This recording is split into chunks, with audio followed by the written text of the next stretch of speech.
Enfrontaments directes en la part alta de la classificació. Un Reus-Lleida que va acabar amb empat a 0 i la victòria del Barça B que l'acosta als llocs de play-off davant del Villarreal B.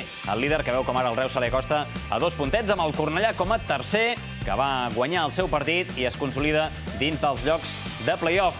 Seguim mantenint un equip català en llocs de descens, l'Olot, que té 26 punts i que mira de sortir d'aquesta zona baixa de la classificació. De moment no ho aconsegueix.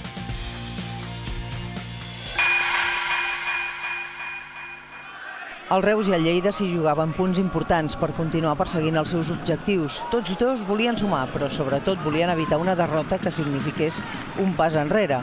Això va derivar en un partit en què les defenses van ser més efectives que els atacs. Les ocasions per marcar van ser escasses.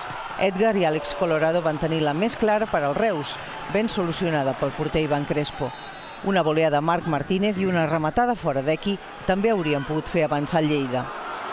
Lleida lo seguimos manteniendo a la distancia que estaba, que es un aspirante a estar entre los mejores. Hemos recortado un punto al Villarreal, depende cómo lo mires, ¿no? Pero yo interiormente es una pena haber desaprovechado esta oportunidad, ¿no?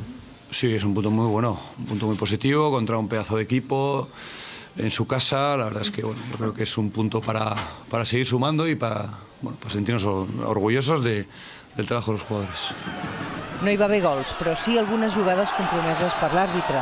Al primer temps, a David Aro li van invalidar aquesta jugada per fora de joc.